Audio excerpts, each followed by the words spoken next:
Hello, PJ. Welcome to the Laughing Monkey Music Show. How you doing tonight? Good, Sean. How are you? Doing good. Wanted to reach out to you tonight and talk about some of your stuff. You got two solo albums out now. And I know you got a new album coming with Rod. You got some other stuff coming out. But before we get there, I want to do a little bit basically a little bit of your history, even maybe a couple of steps before Trixter. But we want to focus mostly on your solo stuff because you got some really, really good. Your new album's really good. And actually, before you say anything, I saw you do the live clip of warming up, and you're doing Goldilocks. Singing it, You nailed but he wasn't at sound check, so we were just kind of rehearsing it, and it. Mm-hmm. that's one of my favorite songs. So I sang it really just to guide us through it. So Kiss motivated me to, you know, follow this path, this pauper path. And I started out playing drums. I just gravitated right. I was always banging away on pots and pans anymore. I went to go start a band when I was a kid, I think 11 years old, with some friends in school. And I pointed to one friend, he was a guitar player, another friend, wanted to sing, and I had like three friends that wanted to play drums. And, I'm like, so nobody wants to play bass, huh? I'm like, I guess I'll be the bass player. Fine. And, by default, and it turned out to be a pretty good decision. Yeah, I play guitar. I don't call myself a guitar player. I play guitar. Well, you play more than cowboy chords, though. I'm a cowboy chord kind of guy, and I can write guitar parts, and Yeah. textures, and I can map out and orchestrate, guitar parts Mhm. for songs. But I wouldn't just pick up a guitar and go, "Hey, man, I'm gonna sit in and just blow." I'm not that kind of guy. I'm more of a song and dance man. So you guys had obviously your big album, and then the second one came out, and by the time the second one came out, it did pretty good. But then I think kind of grungy came around the time too, right? Yeah, it hit the eye of the storm, so to speak, the grunge storm that is. So nothing we can do about that. No, it hit a lot of people. But you guys did was it one more album, and then you guys took a break, or We did, yeah, after we toured and stuff on here, our second record, we took some time off, kind of regrouped, and then we decided to just do a cover record just for shits and giggles. oh, that's right, that was a good album. Yeah, I just thought to that put was fun. out there. Steve had just built a studio in his house, and we're like, let's just be, we're a band. Let's fucking work. We know we're not gonna, no one's putting out a new Trickster record of new material, so let's not do that. Let's not force that issue right now. But let's Yeah. just have some fun and do something weird, and just for the sake of putting something out and go back out on the road, and you know, hopefully somebody will come see us play. After the covers whole thing, we got off the road and we're just like, you know what, we, let's put her in the shed. Let's cover her up, put her in the shed for a little while, and let's let's go get a new car because this one's tired. Um, so Steve and I just kept writing and recording, and we formed a new band, um, and that kind of took on four different faces, four different names, four or five, I don't even know. See, that's why I think I'm confused. It was like 40 foot. It was Throwing Rocks, then it was Soaked, then it was 40 Foot Ringo, then it was Stereo Fallout. It's four, yeah. And we just we were shooting for the stars. We made some great music, excellent music, and we got close a couple times, but that old thing. We were kind of marked men at that point, at that time, trying to get a record deal. We still kind of had the hex on us. I think that, yeah, I think it's weird because I think it's the good and bad thing, right? You had success as Trickster, but no one's going to look at you as We Trickster had because success, not enough, unfortunately, not enough to retire on. right And, to that point. But it's crazy because like your solo stuff is nothing even in the realm of it. Like it's totally different. Not like you're trying to sound different. It's just your voice is totally different. You know, so you expect one thing, and your solo stuff is just totally different. I'm, having not been the singer in Trickster, it's, I kind of, anything people heard from me was going to be a surprise because they really didn't hear me sing, lead, a couple songs on the covers Right. where I was, putting on my masculine voice, but that wasn't real like singing.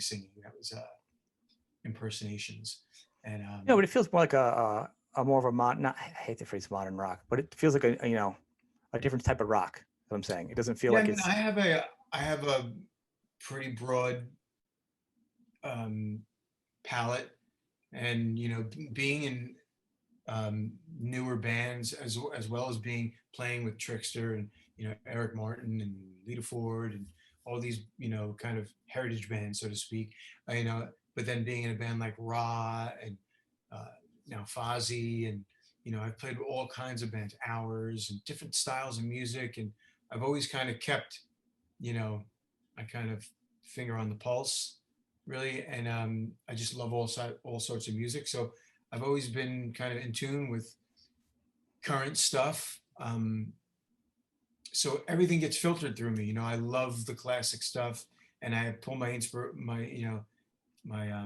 inspiration from everything that I've been a part of, and luckily that's been a part of classic and current, and it all gets filtered through me, and in a organic way, it kind of comes out in my music. Kind of sounds like modern, but not modern, but like blurs lines between classic and new, and you know, like I yeah. didn't really have a goal as far as saying I didn't force anything. Go well, I need it to be modern, or I need to stay true to my roots. No. This solo stuff is a good rock sound. It's just different, and most fans are like, they're tunnel vision, especially rock fans. They're like, oh, they're expecting it's gonna be like another version of Trixter, Right. Or people are gonna hear that and be like, oh, Trixter. I'm more of a rock person. I'm not, So you're really in two worlds. You got a leg in each Yeah, I world. mean, well, the thing is, with Trixter, it's kind of like, I mean, for the most part, Steve's the primary songwriter in Trixter, and Mhm. he and I work well together in the sense that, you know, the songs usually start with him. He comes to me with the ideas, and if if the song needs some work, I'll edit, add a bridge, a chorus, something, kind Mhm. of customize what he's trying to get down, but basically he hands me a ball of clay and says, this is cool, right? And I kind of go, yep, there we go. And that's it, so um, it's always worked like that, and it's worked great because uh, I get to still get my input, my hands in on it, Mhm. and kind of help him get his ideas A little through bit different. All right, so you're at Trixter. Are you taking a break? It's on the shelf. You guys go through your bands. Where does rock come about in the story? Rock came about in the middle of, I guess me and Steve were in the tail end of 40-foot Ringo, turning it into stereo Fallout. And I got a call to join Raw. I got called to join Raw before they got signed, actually. Mm-hmm. And I was real close to a deal with Steve with 40-foot Ringo. So I couldn't join Raw at the time. They weren't signed yet. So although I liked the music, um, I just couldn't walk away from what we put in and been so close to getting a deal. So I had to kind of respectfully decline at that point. I was going to do some shows with them, but they never surfaced. And then about 8 months later, Sahaj called me again. They were out on tour with Stone Sour, and he's like, "I got to get rid of my bass player, and you got to come out like right now." So I'm like, "All right, I'm in now," because we never wound up getting a deal around that time. Yeah, So we were kind of scratching our heads a little bit. And then he called me. I'm like, "All right, let's sign the do it. ticket. I'm out." So you guys already had a previous relationship with him before you got in the band. That's kind of Yeah, a little bit. A mutual friend of ours hooked us up, and like I said, called me before they got their deal at Universal, and then literally a couple months later, he got a deal at Universal and released a record and started doing really good. And then I joined and finished the whole, like, basically almost a year of touring on that first record, and then been in the band ever since. And here we because they have are. a couple. They have a couple albums out, right? Two, three.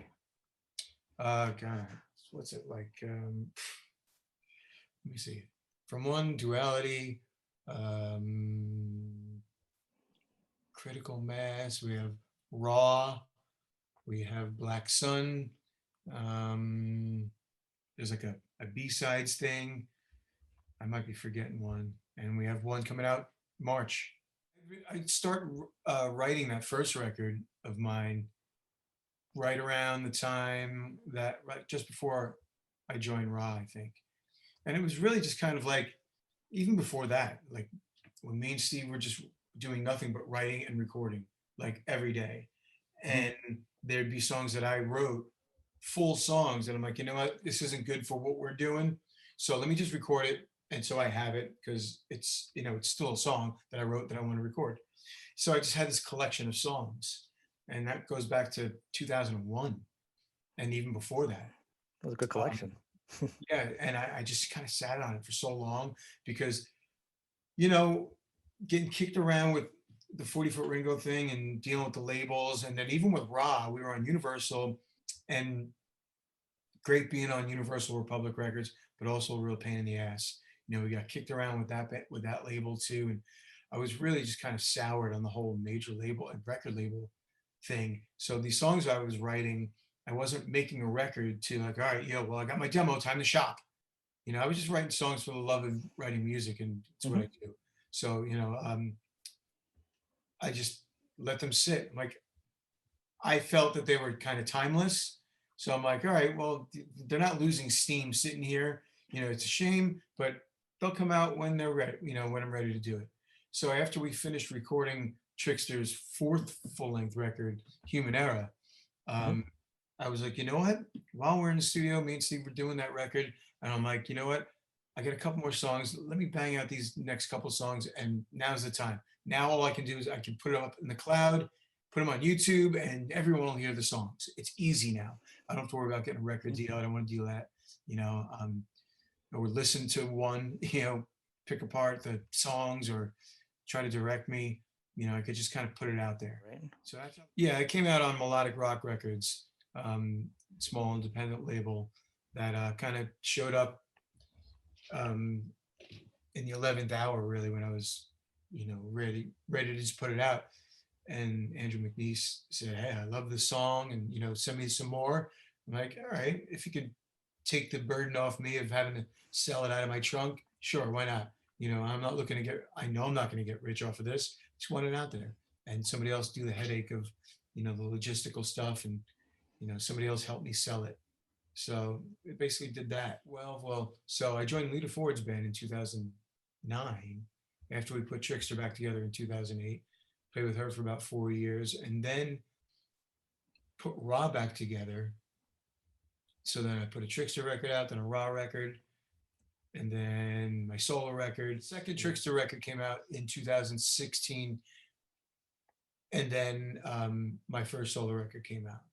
And then after that, started playing with Eric Martin, basically in 2016, and doing That's that for when the and Steve last. was playing too, right? With you guys, Yeah. all you guys. I've seen some clips on. Musically, you guys sound great together. But I've seen some of the backstage clips of you guys just goofing off. You guys are hilarious. Oh, we're a bunch of Oh knuckleheads, my god, I was in tears. There's a couple of them out there. I was in tears. and you haven't even seen the outtakes. Oh, I can just imagine your stomach was hurt after being on tour with you guys, the three of you guys Oh, it's together. yeah. I mean, it's hard. It's actually hard touring together because we laugh so much that like our voices are shot the next day just from laughing so hard. It's a good chemistry though. You guys all sound good together. Yeah, it's so good. That is another lightning in the bottle situation. You guys should do something together. You know, Yeah, I you know. know, We've been talking about it. I've been talking about it. Steve's been talking about it. Eric's been talking about it. It's a matter of doing it. doing it. Yeah. Who was playing drums for you guys when you guys were doing that? Joey Casada. He was in a band called ZO2, Hmm. and he had a TV show on what network was it? IFC maybe. Um, called was it called ZO2? I'm sure. I know I saw him in a clip. I just couldn't remember who it was. Yeah, And then I saw live stuff and he sounds good. yeah, It was nobody was just sticking out. And I'm sure he's great because you guys aren't going to have somebody that's not good. And you're not yeah, going to have somebody that's not going to fit in the humor troupe you guys have, the yeah. comedy troupe. Definitely the missing piece of the puzzle for sure. That is so good to hear there. So between that and your rock and roll comedy circus, then Then I you, started writing this new record about 2.5 years ago. Just started with one song that turned into two songs, and then I went and recorded those. And then wasn't really looking to do a record, but I had taken a little time off from writing, um, just being busy with kids and stuff like that, and yeah. touring. Just I was kind of shut out from it a little bit. And I kind of popped the cap, and I just started writing again. So before I knew it, I had like 4 or 5 songs. I'm like, all right, I guess 5 songs now. I'm over the hump. I guess I'm doing a record. So I started working with a couple different people just to shake it up a little, get some different sounds and vibes and I mean, like producers are other musicians. producers and musicians. Because like I worked with Sahaj from Ra on 4 songs Okay. on the record, and um, you know, having worked together for like how many years now, he knows You know each exactly other. where I'm coming from. So I had a lot of trust in him um, to get where I was going with these songs. And of course, he did came out, stuff he did with me was amazing. Um, and I worked with the guy Chuck Alkazian in Michigan, who Trixter worked with, and Skid Mills down in Nashville, who I worked with Steve in Stereo Fallout. And then I did a couple songs at Steve's house, and before I knew it, I was done. I managed to squeak out the last couple songs during the pandemic and got the record out at the end of September. I joined Fozzy, and there's a new record coming out with Fozzy this year too. So we have a tour booked. Whether it happens or not, it remains to be seen. We're hoping it's in the spring. So string of dates. I mean, it's a couple weeks in April, and then it's a whole month of May. So we'll see. I mean, but even if, and it's kind of a makeup tour because it was booked twice or 3 times last year. It kept getting pushed back. But nonetheless, we'll still be out because the new record's coming out, and so we're going to be out touring, supporting that for sure till probably till next year, well into Cool. next year. All right, so we got the new album, you get the Fozzy, and any more Raw coming out? Any more Ra? Yeah. Anything else coming Yeah, there's in a new there? single coming out, I think, pretty soon. Um, but I think the record comes out March 19th. Okay. So we'll put all the links of everything you're in, It's gonna Yeah, be a long list. It's gonna be like long list. like the commandments. I'm gonna be holding up this list and this one, 5, 15, 10. Check Yeah. out. Yeah. So we'll support that. I want to have everybody check you out, your website, your Instagram, and everything. Yeah, thanks. And when you have more stuff, I want you to come back and promote it. Cool. I want to thank you for being Me, on. I'll have more stuff. I know, right? I have a whole channel just for you. And Your bands. we didn't even talk about Quarantine. My What? my 80s Kiss That's right. tribute band with Jericho.